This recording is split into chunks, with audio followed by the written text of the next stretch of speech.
Hi, everyone. Welcome back to the Change Your Mind podcast, where we explore personal development, spirituality, and science. I'm your host, Kris Ashley.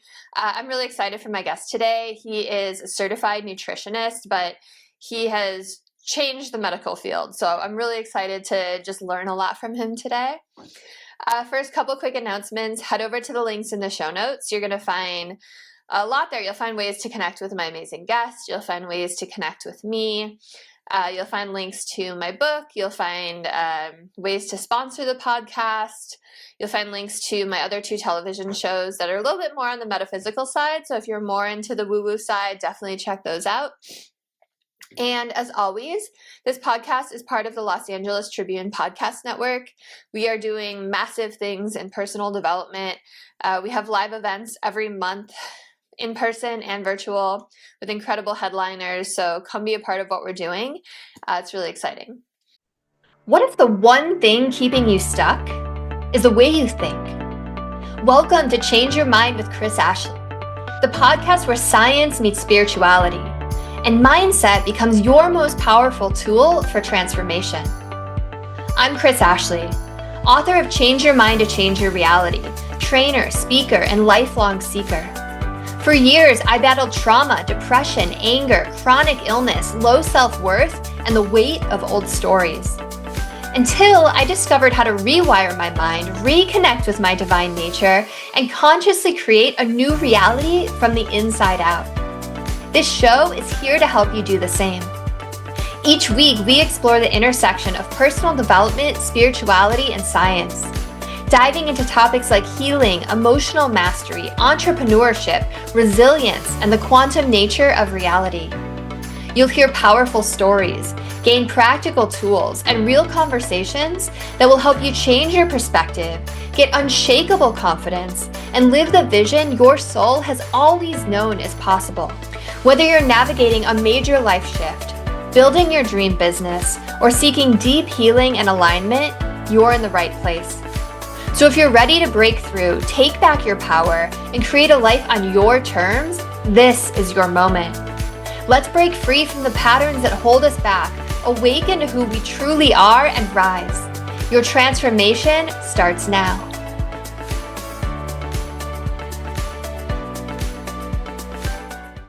All right, so with me today, I have Donnie Yance. Did I pronounce your last name right, Donnie? I didn't even ask. Yeah. Okay.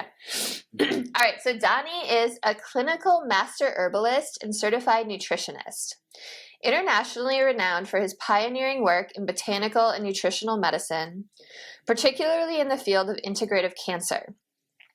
Long considered by his colleagues to be the authority in his field, Donnie has authored 2 definitive books on botanical and herbal medicine.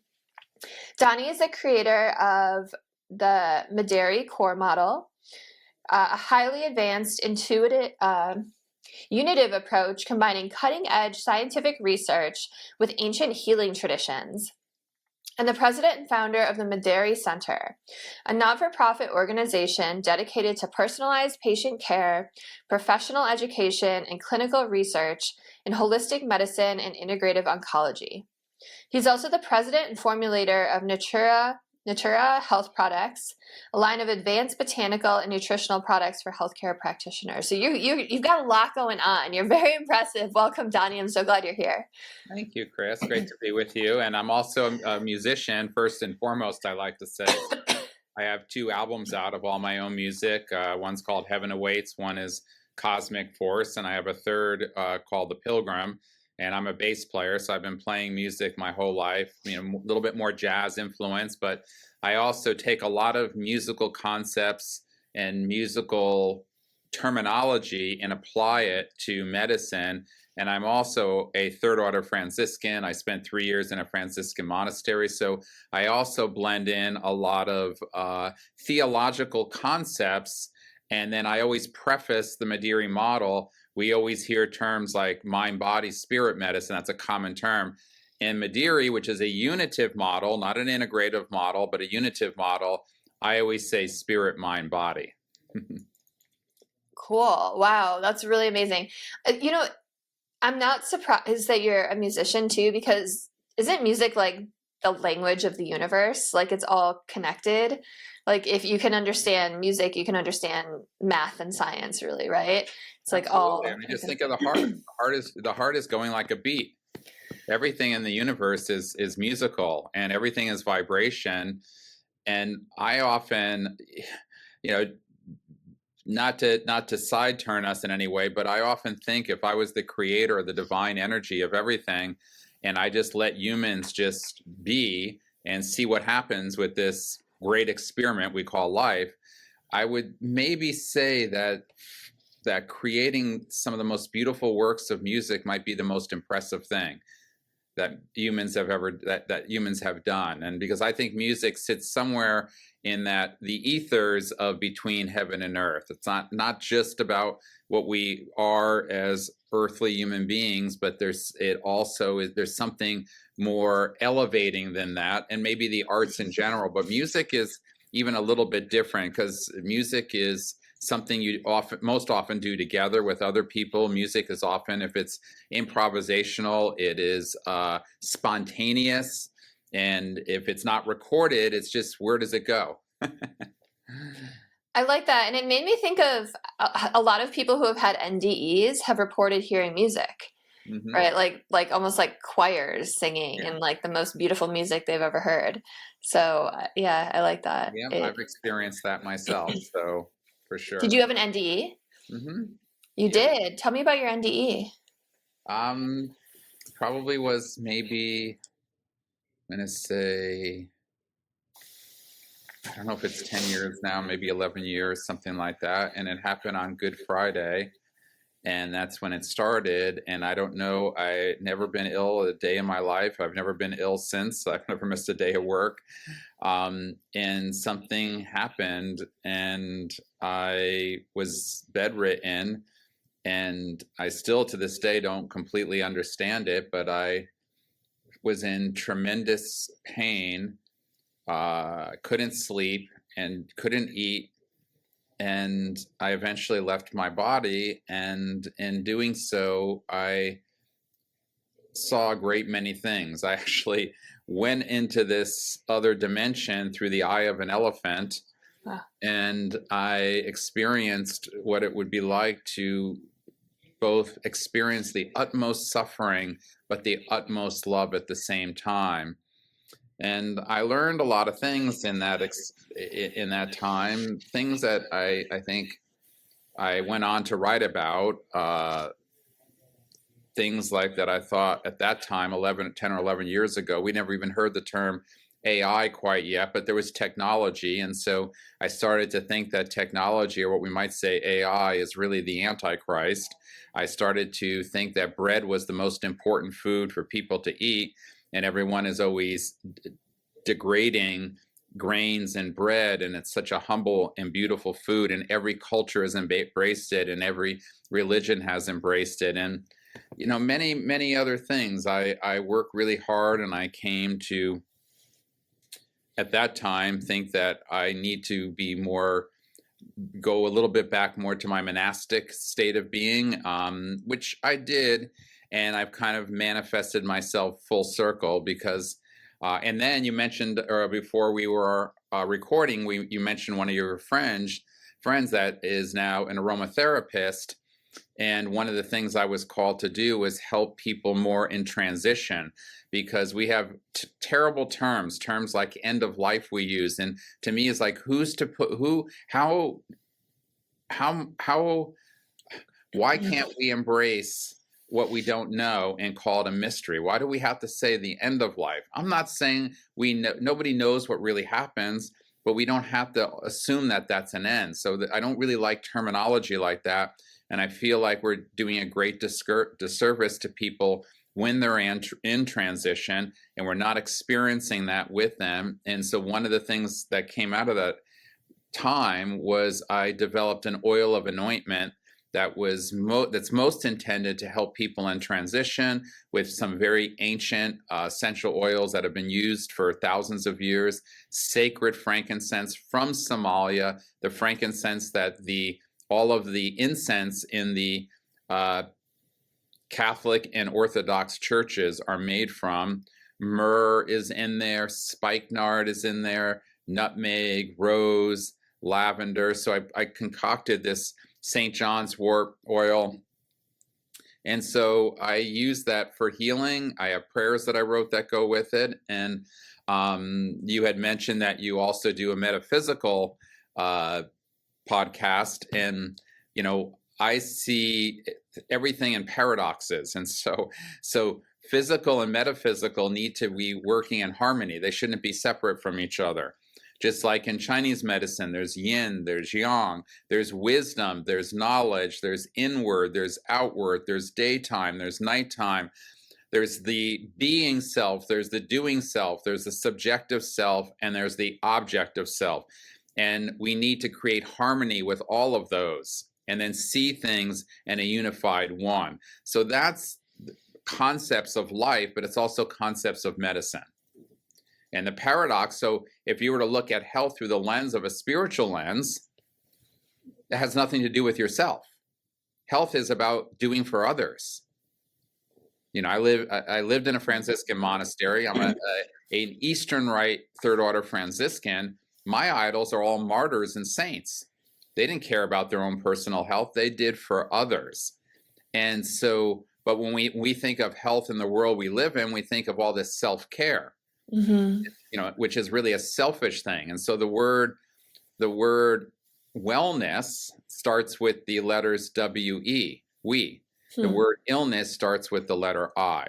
And when we look at what's the greatest illnesses of our time, isolation, loneliness, depression, anxiety, anger, pessimism, these are the things that are really killing people.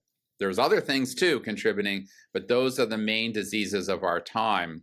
And so we have to see life as a paradox. Yes, I have my autonomy, I have me, I need to take care of myself, but to the extent that it serves the whole.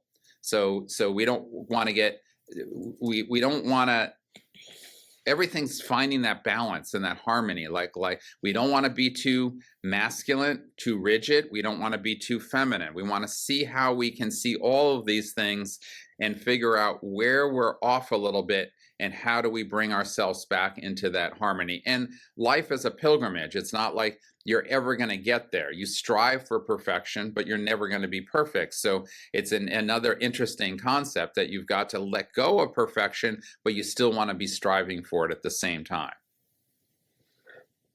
Yeah. Wow. You said a lot. You said a lot there. So one of the last things you were talking about were the main diseases of our time, like isolation and loneliness. Do you think those are the root causes of illness? Like, are those why we get cancer, why we get sick? I would say yes. They are at the root of our diseases of our time. And I think cancer isn't a single disease, and people are unique. And so we put these labels, and things are complex. Cancer is different in every way, from not just the type of cancer. You know, we label cancers based on where cancer is found. So I have breast cancer because it was found in my breast, but I have pancreatic cancer because it's found in my pancreas first. And there's certain characteristics that identify them to that organ as a source of origin. But in actuality, that really doesn't tell us all that much about the cancer. So there's all of these characteristics that are independent of the organ. There's cellular characteristics, there's molecular characteristics. And then cancer is mutating, and cancer is changing itself, and eventually becomes multiple subsets of the original cancer, to some degree on its own evolution, but often based upon the therapies, the conventional therapies that are giving to people to treat cancer, which are often very good at chopping off the branches of the tree, but not very good at getting at the root system, which we brought up. And everything about what I do is to concentrate on the root system, and first and foremost by nourishing things. We have to nourish our three energetic makeups of our life force, which in Chinese medicine, you know, the three treasures. One is our earthly nourishment, which is how we eat, and two is our celestial nourishment, which is how we breathe. And 3 is our heavenly nourishment, which always is about giving and receiving love, feeling a sense of belonging, feeling a sense of purpose.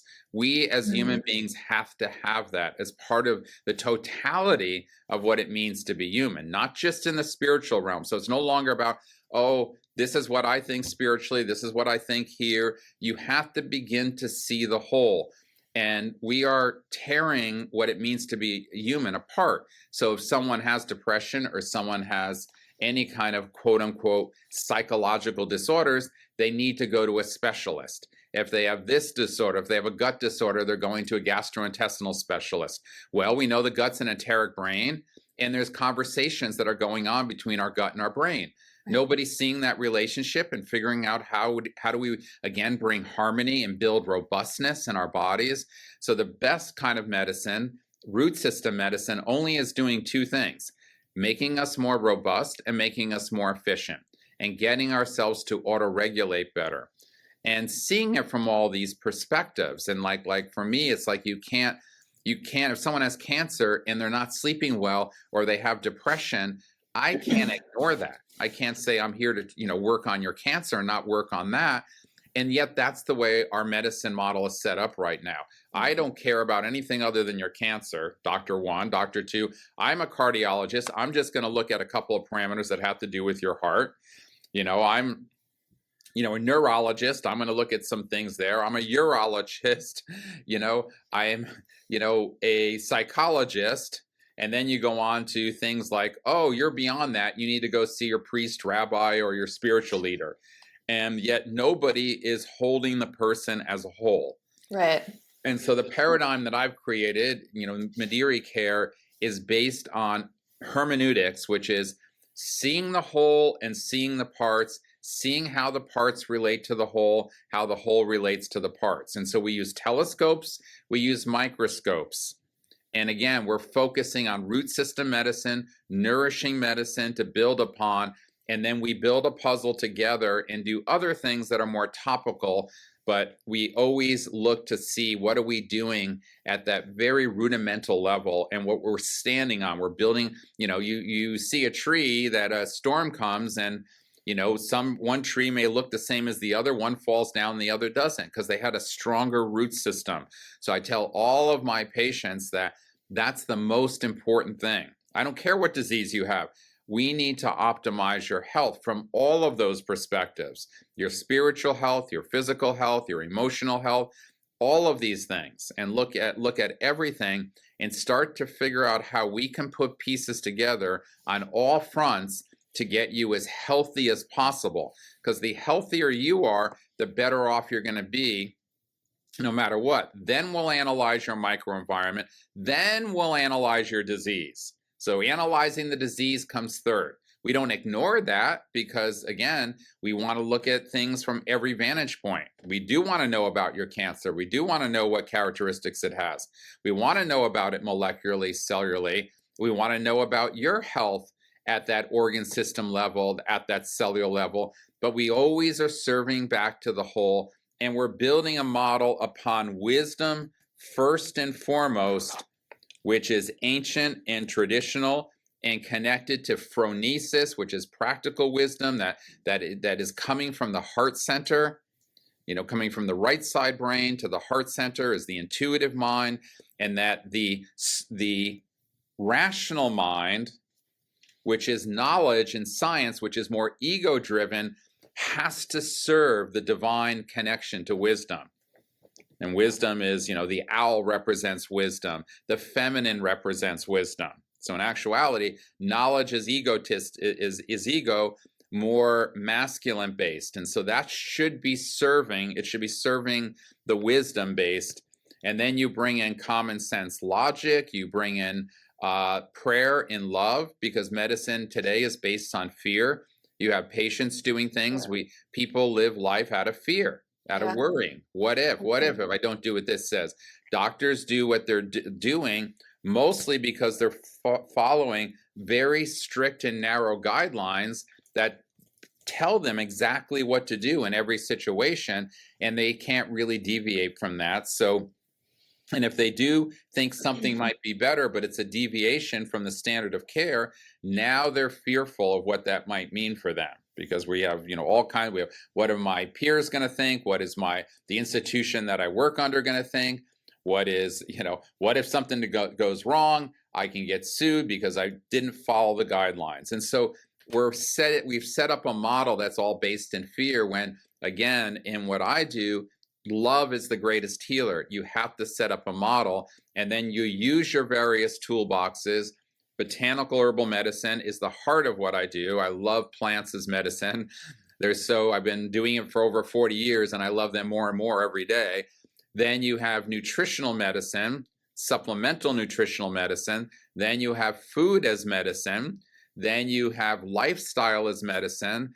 Then you have all of the modern medicine that we have, which is a great toolbox used appropriately. And then we have spiritual care as medicine. And so those are the 6 toolboxes that and the spiritual toolbox is something that's interwoven in all of the toolboxes. I love that. Yeah, I love that. I couldn't agree more. The one thing I don't know as much about is what you're a total specialist in, and that's plants and botanicals and herbs as medicine. So I'd love to just talk about that a little bit, and like maybe we just pull it back and make it like a little more broad for anyone listening to relate to. Like if someone just wants to kind of make their immune system more robust and kind of get their root system really strong, what kind of plants and herbs should they look at? Or do you only use them when someone's ill? Absolutely not. No, Okay. no, I don't have any illness. I bathe myself with plants like to the utmost, and Okay. I attest to my great health because of that. So no, there are many tonic herbs and adaptogenic herbs and herbs that nourish our essence, which is our hormonal energy, herbs that nourish our nervous system, herbs that just are helping preserve our health, herbs that are acting in an anabolic way, because in aging and in disease, everything is an anabolic catabolic relationship. In other words, we're breaking down and then we're trying to rebuild back up. Break down, build up. Everything is that. And so as people get older, your body in every way breaks down a little bit more in relationship to how it builds up.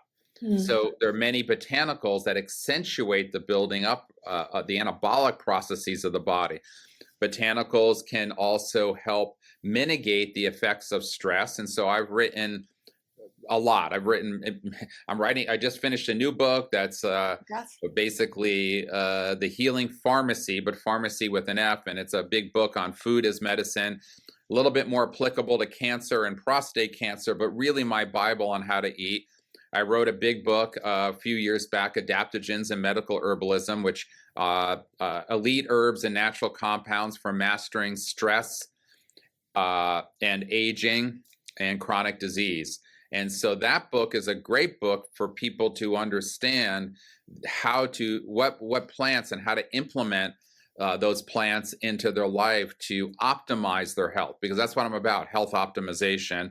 I developed a whole product line called Natura Health Products. The foundational formulas are all appropriate for anyone and everyone. Then there's a bunch of acute formulas for things like colds and flus and sore throats. But adaptogens, everyone to me should be taking adaptogens. They were coined by the Russians in the early 1960s after studying all of these plants that had criteria, mostly what's called the 3 Ns. They were non-specific, normalizing, and non-toxic.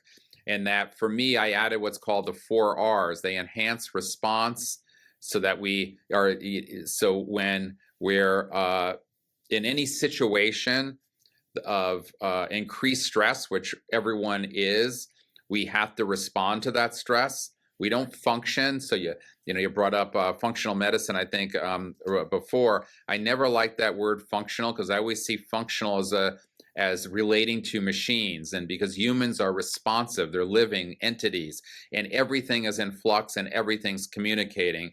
So these plants are going to enhance our response capacity. so that we respond to our environment in a healthier way, and that we recover better from those situations, that they cost us less in the dynamic range of healthy stability, and that we adapt better, that energy transfers better, and that we're protected more so. So how do we make energy more efficient? We all want energy. So how do we make energy? Well, we have various endocrine components, and we have how we take food and make energy, and how we take air and make energy. So how do we make oxygen more efficient? How do we make carbohydrates for energy more efficient? How do we make fats more efficient? Adaptogens are plants that aid in all of that, and they help us adapt to stress and help us recover. We're not healthier by running away from stress.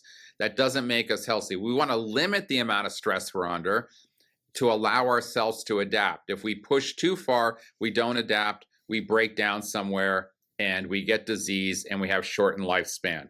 If we get no stress, our bodies are never exercised in any way, and then when there is a moment of stress, we can't respond properly or recover properly, and then we're done. So we want just the right amount, and there's a concept called hormesis that's very important to health, and that is that too much and too little of the same thing have equal consequences, negative consequences. And we have the hardest time understanding that. As Ben Franklin says, a place for everything, everything in its place. It's the greatest quote on how to understand health. There isn't anything bad necessarily. It's always knowing its proper place in the balance of things. We know that how we have a great gut health is, and how important that is to our health and to our immune system. So nourishing our gut. You mentioned immune system. Reggiano Parmigiano cheese is one of the best immune system foods in the world. Really? It's shown that it boosts your T cells. It makes your whole immune system more robust by the fermentation of that cheese that takes 18 months, by the changes that occur that in the organisms that grow in there, that they nourish our gut and they create great diversity. Had no idea. Very cool. Yeah, I wrote a whole blog. So my blog and website is just my name, DonnieYance.com, and it's my DonnieYance. So my blog is my one outreach, to the world. And so I'm always writing on foods, on spirituality, on herbs, and every week I post a blog. And what I write is different than what anybody else writes in the world. So you're always going to get something very unique and very diverse and I did 55 blogs on COVID-19, mostly helping people to know all of the things in nature that can help them. And that's my main message. Herbal medicine is so effective when it comes to things like that. And then dealing with overt nutritional deficiencies, whether it be zinc. Zinc is the most efficient nutrient, and you cannot have a healthy immune system without adequate zinc.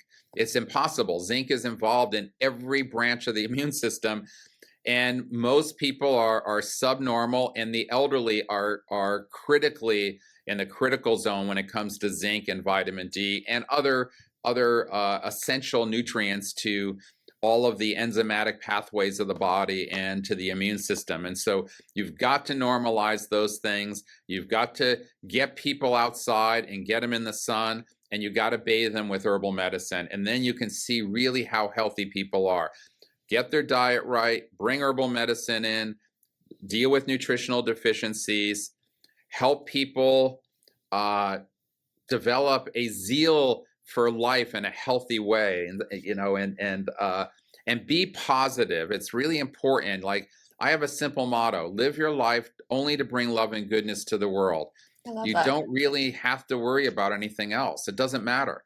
Just focus on your own authentic way to bring as much love and goodness to the world, and don't worry about anything else. That's really beautiful. And you're right. It's like what it's all about. Mm-hmm. So, just thinking about like right now, like it's November, mid-November, we're going into cold, flu, RSV season. You kept talking about adaptogens. I don't even know what some examples of adaptogens are. So like, what are a couple plants that people could take right now to just kind of like boost everything, just going into the So I'll season? name some of the top adaptogens, but then I'll tell you how I use plants and how I use adaptogens. Okay, cool. In my product line, Natura Health Products, people can see the adaptogenic formulations that I've created, because the ancient systems Yeah, of I'm gonna check medicine didn't use single herbs, and we have this reductionistic concept. Everything, just like you have the most beautiful way to eat is diversity, that. having a beautiful meal with lots of different foods. It's not about eating one food. The same is true with herbal medicine, but the top adaptogens are Eleutherococcus senicosus, which is referred to some as Siberian ginseng. Two, and that's the most researched of all the adaptogens, and by the Russians in particular. You have Panax ginseng, so you have Panax white ginseng primarily. Red ginseng is reserved for very debilitated people, anemic people, very, very weak people. White ginseng is more serviceable to the masses. And then you have American ginseng, which is the Panax quinquefolius. You have Rhodiola rosacea, which is another great adaptogen, but never should be taken as a single herb. In Ayurvedic medicine, you have ashwagandha as a wonderful adaptogen. And so these are some of what we call the primary. The other very popular herb that I personally love a lot is called Schisandra, the 5-spice herb. So those are examples of some adaptogens. Then we have adaptogens with extra anabolic capabilities. My favorite is called Rapuncticum carthamoides. So that really makes you strong. So it's called marrow root as well. And it's rich in these compounds called ectosterones. So I have formulas, one called Vital Adapt, one called Power Adapt. So Vital Adapt is a little bit more full-bodied. It has not just those primary adaptogens, but now it has complementary herbs in there that aren't going to do what those primary adaptogens are, but they lend themselves beautifully in a harmonious way to those. Those are things that are often culinary herbs that people use on a daily basis. In some cultures, ginger, turmeric, cumin, rosemary, basil. We use the holy basil. These are plants that green tea. These are plants that are not working like a primary adaptogen is, but they have so many health contributing benefits. They have little to no toxicity, and they have been embraced by cultures. Ginger is been used in many ancient systems of medicine. It dates way back, but never just ginger. It's always in a formulation. So that's kind of the concept. Just like putting an incredible musical band together, an orchestra, writing a piece of music, we have all the parts, and the parts come together, and the coming together of all those instruments and the parts make this beautiful sound, not any one thing. So the way I compound and the way that I think in terms of providing herbal formulas for the masses is get the best, highest quality of ingredients, extract them in the best way possible, and then combine them in a sensible way, kind of like a gourmet chef would do. It's kind of that kind of concept. So very cool. That's a little overview on some of them. And adaptogens need to have historical relativity. So we need to know that, hey, ashwagandha has been used in Ayurvedic medicine for, again, thousands of years. Oh, by the way, we have incredible modern scientific validation of the health benefits. And in my adaptogen book, the whole back of the book, third of the book, which is 700 pages, thousands of citations, are all monographs on all of the plants and some nutrients as well. There's like over 60 monographs. So you can get an in-depth to see all of the incredible scientific research there is. So you have this ancient wisdom component validating, hey, people have been using these plants for all these reasons for promoting health. And oh, by the way, now it's validated, not just from in vitro data, not from animal studies, but extensive human clinical studies have been done on these plants, validating in all different areas of health. I mean, adaptogens were given to factories like one factory got us 5 mils of Eleutherococcus every day extract through a course of the winter with the flu coming. The other factory got a placebo. The factory that got the Eleuthero had significant lower incidence of flu throughout the season.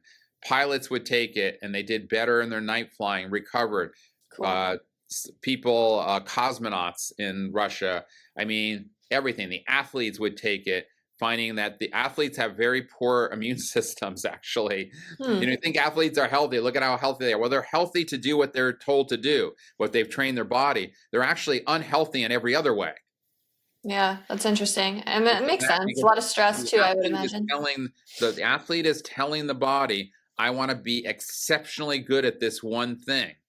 And it jeopardizes everything else. It doesn't care because you're telling it, this is what I want you to be great at. So athletes actually have generally speaking, have very poor immune systems.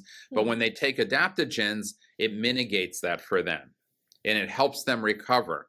I actually work with the Eagles who won the Super Bowl, and work with some of the supplements that the Eagles players take as well. So everything is about recovery. When you do a sport, your body's breaking down.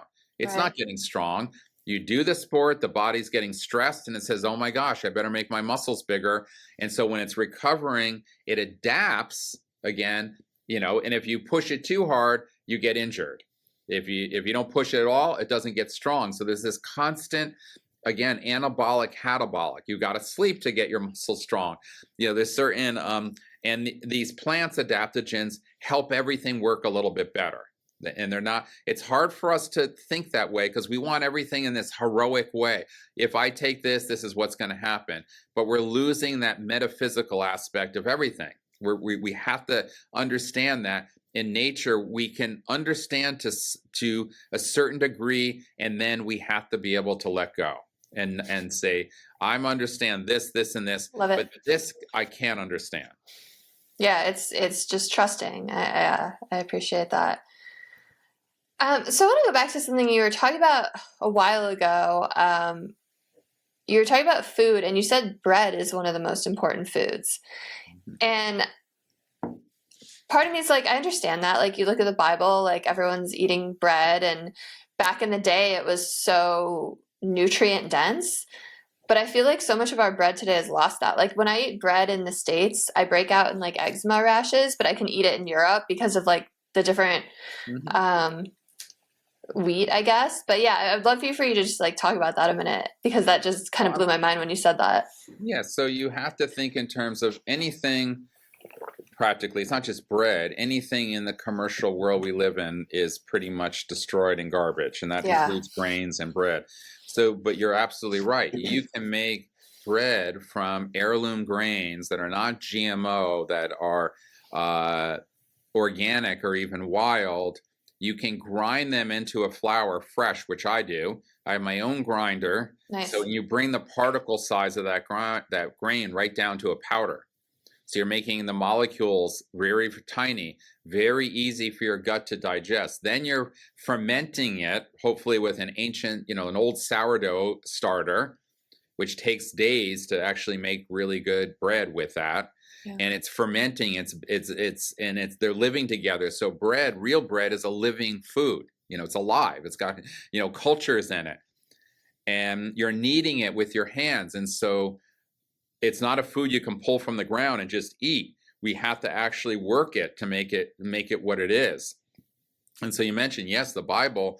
First of all, the Jews lived on manna, and then Jesus called himself the bread of life. And so yes, bread is there. And when you sit at the table, what do? We break bread.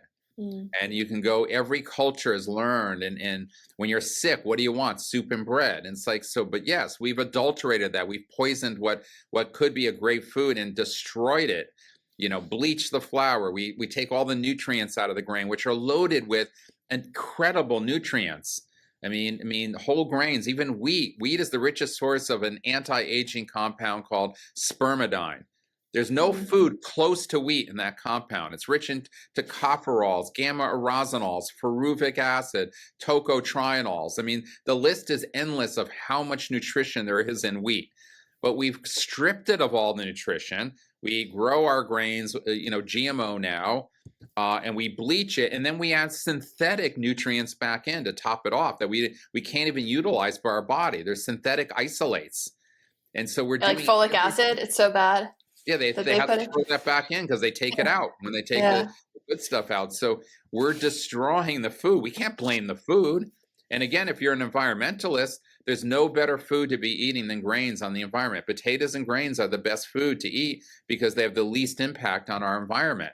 And the blue zones, that's what the blue zones eat. The healthiest people in the world. I mean, Okinawa, half their diet is potatoes. Half the diet. I didn't know that. I knew they ate a lot of fish. So I didn't know it was potatoes too. Yep, half the diet's potatoes. And so where do you get your grains to grind? The other 25% is squash. They have the kombucha squash. Oh yeah. The Okinawa sweet potato, the Japanese sweet potato. That's makes up like 60% of their diet of those two foods. And so it's and they're incredibly healthy for you. And they're humble foods. And so, we don't need everything to be, something like amazingly expensive. I mean, a potato is the only food that can sustain human life. You probably didn't know that, right? No, I didn't. You live on a potato. You can't live on any other food. What about eggs? You can't live on eggs? No way. Eggs are the eggs are the most complete protein. Okay. But you're still deficient, and there's no vitamin C in eggs. Got it.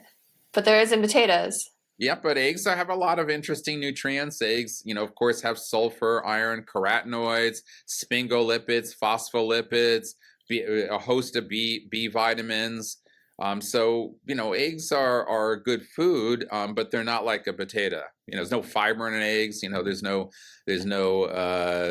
any like I said, any vitamin C, and there's no phenolic compounds in eggs, and grains are really rich. Black rice and purple potatoes are way higher than anthocyanins than berries are. People say, "Oh, I'm eating these exotic berries, these incredible berries from some mountain." I said, purple potatoes have way more absorbable anthocyanins, and that's what makes them purple. And the outside of an eggplant, which is a humble food too, is that purple color. Really, it's all anthocyanins. Really, really good stuff for you. I had no idea. Where do you get your grains to grind? You must order them like out of the country, right? No. We have incredible. I live in Ashland, Oregon, so we have an incredible co-op. We even have a farm that has been a 100-year-old farm that's been growing heirloom grains on it, organic, for over 100 years on this one farm. That's amazing. We buy some local, beautiful local wheat. Yeah, so. For sure. You can get kamut. Kamut's an ancient grain. Spelt's an incredible ancient grain too. There's farro is another one. Rye. There's beautiful. Oats are really amazing too. So there's nothing wrong. But everything, go back to a place for everything in its place. I'm not saying you live on grains, but a healthy plate of meal should have a diversity of food. It shouldn't just be one thing. You don't have to not eat this or not eat that. You need everything in its right place and its right balance. Yeah. Because we make our own sourdough, which helps me digest it a lot, but it still bothers me a little. So I'm gonna try grinding my own. Yeah, cool. Try different grains. Try grinding some different grains, and I'm sure one will work really, really well with you. And then you can mix grains together too. You can make experiment a little bit. Yeah. And then if you do still react, then what you do is practice hormesis. Give yourself just a little bit. Don't give yourself too much. And then once you've had that little bit and say, hey, I'm doing pretty good on this amount, I'm going to put just a tiny bit more next time. And that's how your body adapts. You don't adapt. You won't adapt to anything by staying away from it. You give yourself the tiniest amount and say, oh, I'm still reacting, even the tiny amount. Cut it in half. Go down to homeopathic dosages. No matter who it is, you can get to a place where the minutest amount of that substance someone can take, and then little by little their body adapts. You can get rid of a peanut allergy that way. I was going to say, you're making me think of allergies, like when you introduce them to kids like that. Yeah, very cool. So another thing you touched on that I agree with so much is we're living out of fear so much today when it comes to our health. It made me think of, it's a hot topic now about vaccines and, I'm pregnant right now. I have a toddler and that's like very much on my mind. Um, yeah, I guess like just advice for like getting out of that fear state and what can people do in this environment that is so fear-based, like especially medicine. First, don't trust the powers to be and what they tell you. Yeah, don't at all. They're wrong most of the time. And Yeah. I can go all the way back, just give you example. The only time I've ever had a doctor do anything to my body, here I am 66 and a half, was when I was 5 years old. They took my tonsils out. So my mom, I said, well, why did you have my tonsils out? She goes, oh, back then they said you didn't need your tonsils. We're just going to take them out so they don't get infected. So and a few years later, a decade later, all of a sudden they stopped taking the tonsils out. They found out, hey, tonsils are a part of your immune system. You shouldn't take them out. And so that's just one little example. When I was born in 1959, my mother didn't nurse me. So I asked my mom, why didn't you nurse? Oh, the doctor said we don't need to nurse anymore. We have formula. It's better. Who would ever think that you don't have to bother doing that? Who would ever think that formula is better? Oh, by the way, we learned in the 60s that cholesterol is a great contributor to heart disease. Let's now eat no cholesterol, and now nobody's allowed to eat eggs anymore without a single stitch of evidence. No science whatsoever showed that eggs cause heart disease. Yeah, every doctor was telling everybody and not to eat butter, to use replacements like margarine, which is 100 times worse for you than butter, and egg replacers and all this artificial food. Then fat was the villain. Everything in the store was non-fat. You don't even take one iota of fat, and it's like crazy how wrong like the information. So when it comes to vaccines, there's a lot of wrong information, and you have to be very careful. So you look to risk to benefit. My kids have not been vaccinated. I have 3 kids. So I've chosen not to do that because I know how to treat things, for one, with herbs, and my kids are very healthy. And I wouldn't like even something like chickenpox. Chickenpox isn't life-threatening. I mean, maybe if somebody very, very weak, but in general, it's not life-threatening. So we asked the powers to be, why are you making everyone get a vaccine for chickenpox? We all grew up with chickenpox. We all got it and got over it. Well, mothers work now when we don't want them to have to stay home with their kids. And I said, well, why even be a parent then?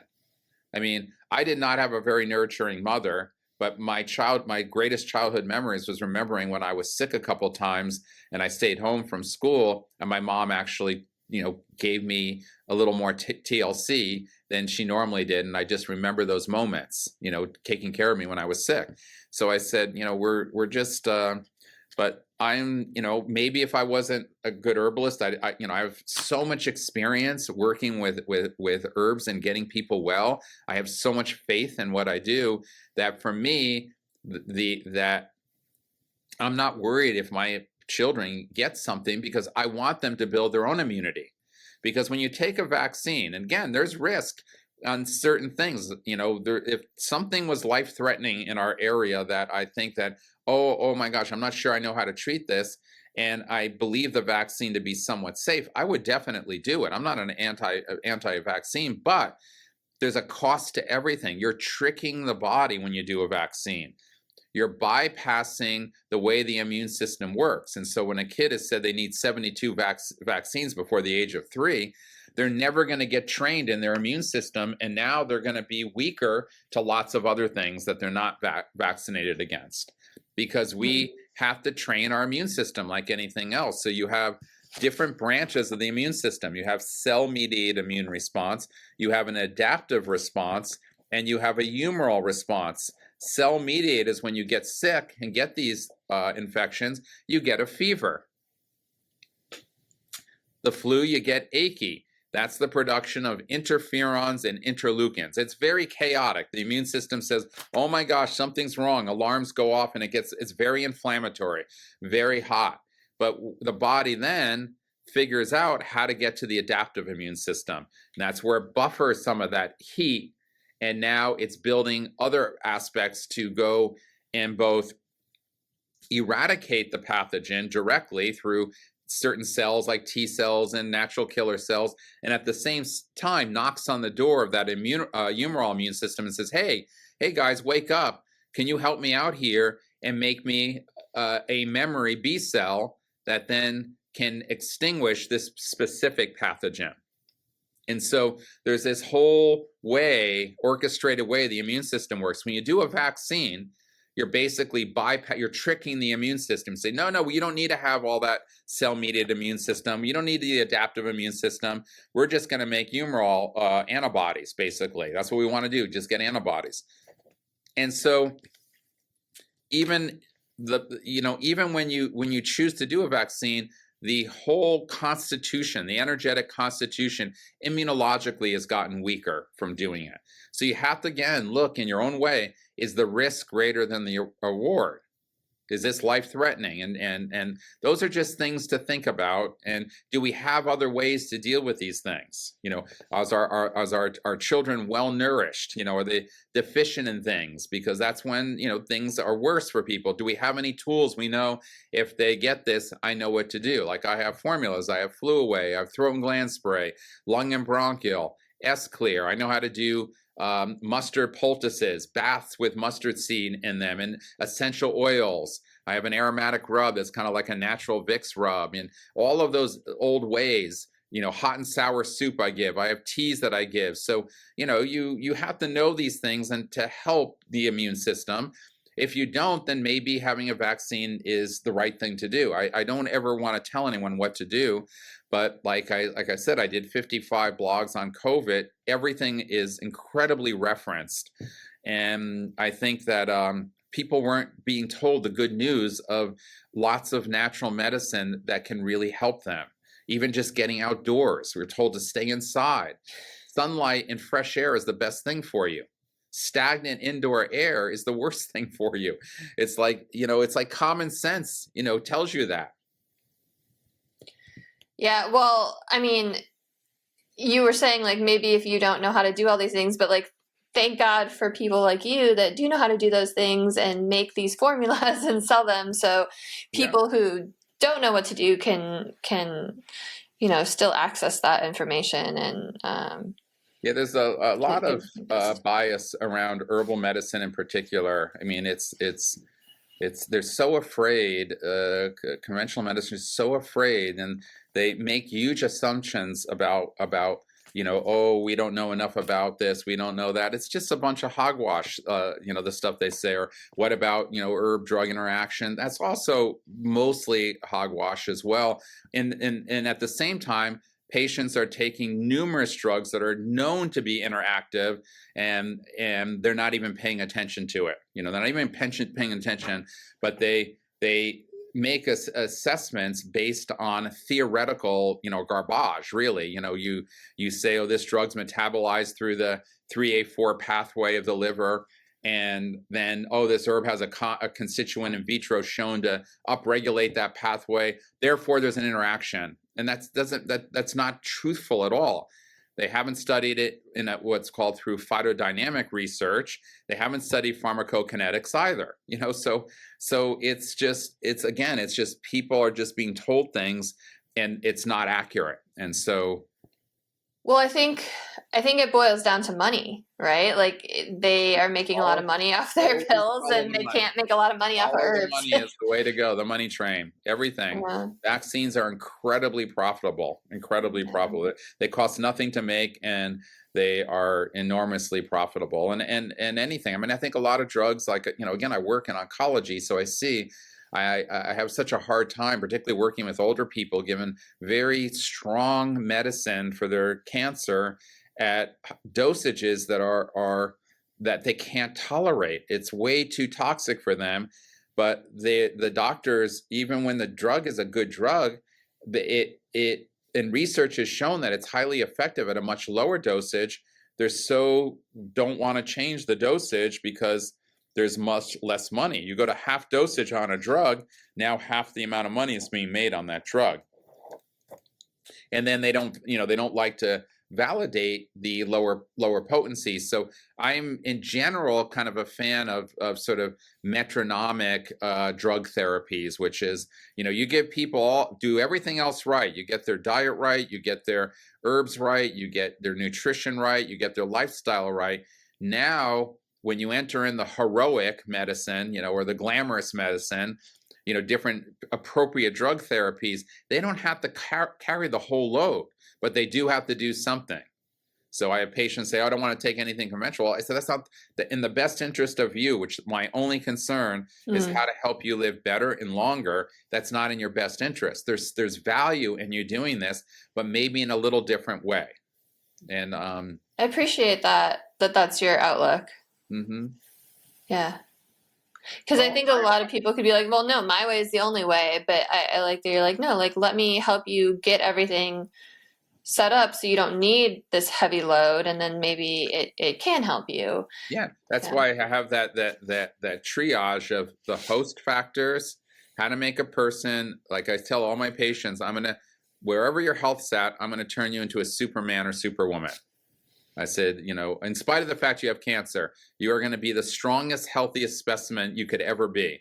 2, we're going to do all of this laboratory tests and just see through that lens if your numbers are in a place that optimize your health, or are they in a place that's conducive to your disease, or in the case of cancer hijacks that microenvironment and takes control over it.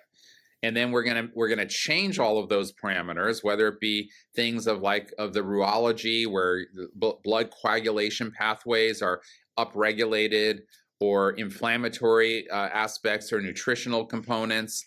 Cancer hijacks nutrients. It does all kinds of incredible stuff, that would blow your mind. And then finally, we're going to do very in-depth molecular profiling on your cancer. We're going to learn what growth factors are active, what proliferative factors are active, what epigenetic abnormalities there might be, what germline mutations and somatic mutations might be, driver mutations. And so we're going to uncover all of this, and we're going to start putting pieces together like a puzzle. And that's kind of the way I think. And when the puzzle comes together, that's when the miracle happens. It doesn't happen with any one thing. And I can't tell you what if I'm getting someone well, what's doing it. I always tell people it's the system, it's the approach. Yeah, that's such a beautiful way of looking. I mean, it's like you're looking at the whole body, like you said before, but rather than just being like, oh, cancer, here's a prescription. It's like, hey, let's do some lab work, figure out the best herbs and botanicals for you, get everything else set. Yeah, no, I love it. And it's a partnership. I mean, again, the best medicine is making you the healthiest you can be, supporting your body, not doing it for you. Like saying, I am capable of healing. I am capable of healing if I nourish my body properly. And so that's what I'm interested in, because that's what's going to end in the end, final analysis. That's often the thing that helps people live the best and lives the longest. Not getting rid of a tumor necessarily. It's easy to get rid of tumors, cut them out, radiate them, do chemo, but that doesn't necessarily mean the patient's going to live longer or better. Yeah, totally. Amazing. You're incredible. You're like such a wealth of knowledge. An hour has flown by. I want to respect your time, but I feel like I could talk to you forever, and just keep learning more. We can do another show. What's that? We can do another show sometime. Yeah. I'll have to have you back on for sure. Cause I have like a whole list of things I was like jotting down while you were talking that I wanted to ask about, but, for now, do you want to just kind of recap where people can find you, your books, or anything you want to share? And I'll put it in the show notes as well, too. Yeah. So my website and my blog, which is going through a transformation, but it's still going to be DonnieYance.com, DonnieYance. The clinic, which also has an academy. I didn't mention I have a school to teach the model. It's about 1/3 built. It's an online school called the Mederi Academy. The clinic where we have practitioners that practice is the Mederi Center in Ashland, Oregon, and we work through over the internet with people, and we do telemedicine with people. And then we have a research wing as well. We have a breast cancer retrospective study that's been published. We've worked with many big universities around the country to try to launch a good human clinical trial. We have not been able to get one of these entities to fully embrace it. We've got very, very close with Ohio State University. And so we're going to work with 80 dogs with cancer, possibly, to do a trial.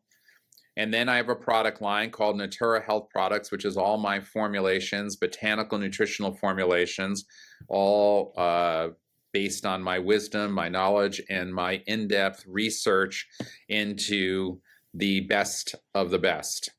And then I'm a musician, so I have on Spotify or iTunes, whatever you listen to, 2 albums out. One's Heaven Awaits, the other is called Cosmic Force. And that's it. And I mentioned that to you, but not to your audience, that I did a retreat in June on the paradox of health, looking at spiritual health as doing for the other and looking at our health at doing for ourselves, and how do we balance and live in that paradox. And I am going to do another retreat but rather than in Florence, Italy, I'm going to do it in Tropea. And Tropea is in Calabria. And for me, it's the most beautiful place I've ever been to. It's on the Tyrrhenian Sea, and over, it's a little village in the southern part of Italy. And so I'm going to do it in September, I think 18th, 19th, 20th, and 21st. And so, so that's it. Amazing. I love that you have a research part too, and that you can't get anyone to back you out humans. You're going to do dogs for now. I have the largest library in the world on data, on cancer, on any herb. I write monographs on every single plant that I work with. I write papers on everything. Like, you just name it, and I've written a paper on it. And like when you go see my blogs, you'll just see endless amounts of information. I write a simple 2-page, 3-page blog. It can have 50 citations in it. Awesome. I love it. All right. So if you didn't have a chance to write all that down, everything's going to be in the show notes, all of Donnie's links. Donnie, again, has been such a pleasure to have you on. Thank you for teaching me alongside the audience. If you're listening, send this to someone you think it could help. Like, comment, share, subscribe. Let's help lift humanity up. Have a beautiful rest of your day, everyone.